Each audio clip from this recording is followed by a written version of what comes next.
Now, previously, we brought you news that the president of Nigeria returns this Monday. That's today, after being away for 19 days.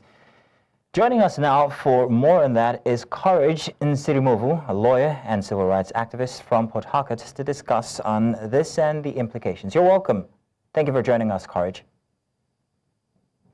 Now, Courage, the president is back in town, but the backyard has got a lot of cleaning, let's put it that way, if you allow my analogy.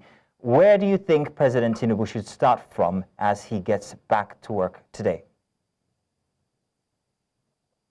Thank you very much for that question. My thoughts are clear that Nigeria is facing lots of security issues. The Constitution of the Federal Republic of Nigeria, Section 14, has mandated that the responsibility of the president is to ensure the security and welfare of the citizens of Nigeria.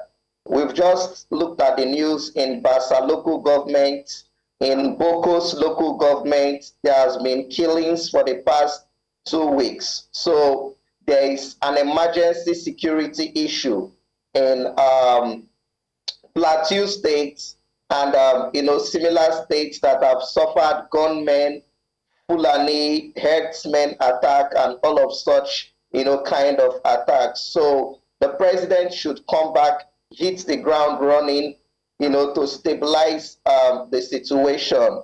If you look at our history books, you find out that these incidents have been occurring, for the past decade.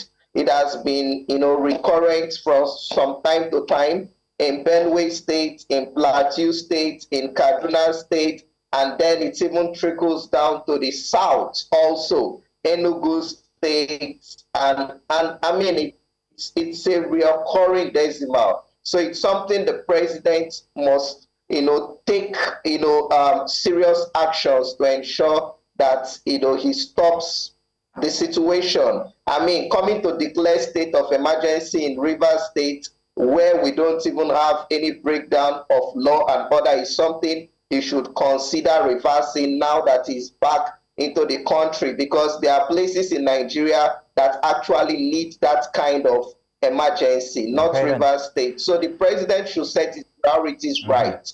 All right.